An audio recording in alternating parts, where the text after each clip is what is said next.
I am passionate about being a lawyer. I can't imagine life without it. But we don't say that. We say, step forward, I can help you. I can help you with the problems. I can help you figure out a different schedule. Yes, I know it's tough, but nobody is conveying how wonderful it is to be who we are and have the opportunity both to change the world if we want, or to raise adorable children if we want, or write a book if we want, or teach negotiation skills, or be the consummate trial lawyer, or the consummate transactional lawyer, the consummate tax lawyer, or trust lawyer. And now guess what? Which is the other thing I'm telling women. What are the new areas of practice? Convey to them the spaces, because the table is full. And it's a zero-sum game in some cases. But a full table admits women when you add another chair. It's that simple. One of the chairs I'm telling women to add are the specialties that are coming forward. Did you ever think that you would live in a world where there was an expertise in space law? I'm serious. I'm laughing. All right. But I'm serious. If a young woman today, a new lawyer today, goes to her firm and says, in addition to the assignment I'm taking for you, I want to develop an expertise in space law, because right now lawyers are negotiating the transactions of supplies and merchandising and what our space shuttles are carrying. They are right now developing the risks and disclosures that have to be made on the tickets for your ride in space and the prices for it, and the insurance, and all the other issues. All right, this is totally new, is it not? National security law, not exactly new, but unknown. You develop an expertise, or your mentee or protege develops an expertise in cyber law or national security law, she will be the go-to partner of the future.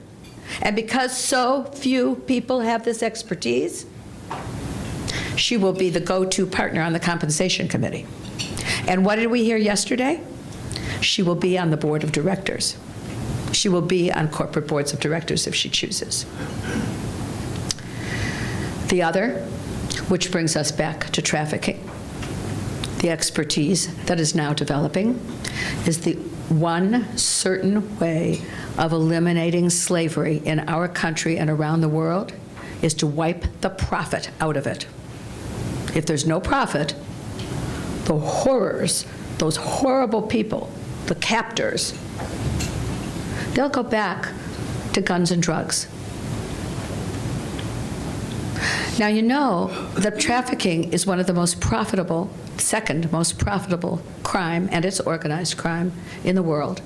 And the reason is, you can sell a gun once, and you sell that hit of drugs once. But I capture a human being, a 9 or a 10 or an 11-year-old child. I capture that little boy, and I can use him and her over and over and over again, raping her 20 times a day for the rest of her life, because she will never be free. If that's the case, we need to eliminate slavery from the supply chains of our corporations. And it's not that hard, because our corporations, first of all, understand that they don't want to be trading in slaves. And they are already auditing all the way down the supply chain by regulation on federal corrupt practices, money laundering, and child labor. And so what we want to do is tell them, just add a module to the consultants that they've already hired. Now, it's not quite this easy, and I'm not going to talk about it at length because it's not the topic, but if you are a young woman today or a middle woman looking to bring in clients, compliance in this area is huge, because any moment now, both based on the uniform law that we're putting forward, based on the California Disclosure and Transparency Act, which I'll talk about with you in the hall, your corporate clients are going to need to know how to clean their supply chains voluntarily, not simply, all right, by mandate. So, one, new areas of practice, the passion for the practice of law, the upside of what we do, and somehow not being quite as understanding in this way. When lawyers come to me and say, I'm going to take 5 years off, and this is where I got hammered, right? When lawyers come to me and say, I'm taking 5 years off and then I'm coming back, because I'm always direct, I say, how? And they say, well, I'm just going to come back. I said, to our little firm? And the answer is, I have my own retention package, the way that, because it's so small I can do it, is start to just keep someone who's taken a lengthy pregnancy leave, all right, doing of counsel work for me so she's not losing the benefit. But larger firms don't have the ability to do this unless you, ladies, and there might be a gentleman here, so I'm not sure, okay? You ladies start to talk to your firms about retention of those lawyers who are going out for lengthy leaves. And one of the things that the Gender Bias Task Force and Gender Equity Task Force will be doing next year, and I actually will be changing places with Bobby and chairing next year the Gender Equity Task Force as Bobby becomes chair for a year of the Commission on Women, so you should know that. That's pretty fabulous. We're going to be talking about retention from a very specific standpoint, programs and CLE and education, which will be quite flexible to offer to women who are either going out and want to stay with their fingers in the practice, or have been out for 3 years and know that in 2 more years or 3 more years they want to come back in. Because right now, raise your hand if you would hire somebody who was 5 years out and hadn't stepped in a courtroom or done a transaction, had no idea with what the new tax laws are or anything like that. I mean, you can raise your hand. You would hire, that's a good woman back there, right? All right. Guess who? Guess who? Right.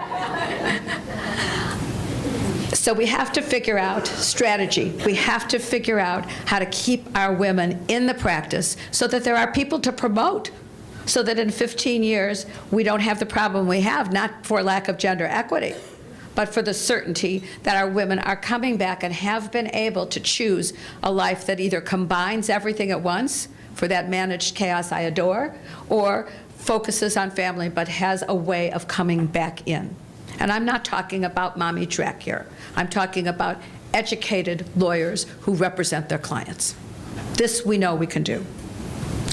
So we are going to be, in the toolkit, provides you with new ways to share origination credit, new ways to reward client development, new ways to recognize contributions to the firm's growth, and new systems for compensation that acknowledge diversity in a fair and transparent way. And the success of the toolkit hinges on you, the implementation of bar associations and bar leaders.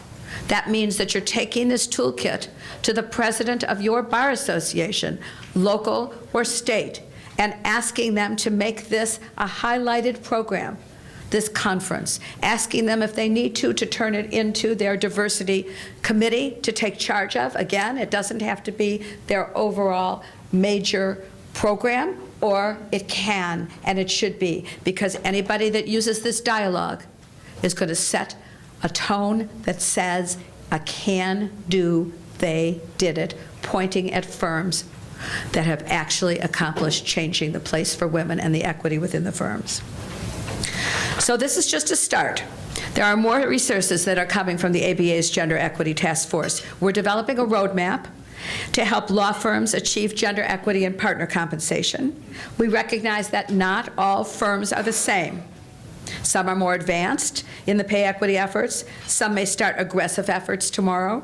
But with a map towards success, we hope to encourage law firms of all sizes to adopt the suggestions in this toolkit. And then we're going to produce a booklet full of instructions for women lawyers on how to effectively negotiate compensation. Again, the specifics. Why do we have to teach lawyers how to negotiate? All right. We really don't, by the way. It's like whenever I'm giving in a negotiation workshop, I tell the women come in droves because they don't think that they know how to negotiate. Your message is, women who I'm working with, women, you know how to negotiate. You're actually the best negotiators there are. But there's confidence building involved. Women need things like lined up and say, oh, I can do that, I can do that, I did that, I did that, I did that, I did that. And an emphasis on the importance of preparation. And again, all right, communication, to find the right tone with the right person and making certain that you look and sound like them when it comes to negotiation, so that they think that they're negotiating with themselves. And of course, they do no wrong. And as a result of that, all right, you've been successful in your negotiation. And we're going to reach out to our general counsels all over the country. Best practices checklist for general counsels. Organizations can ensure that women they hire receive fair compensation. Our general counsels also need to be empowered. Also need to be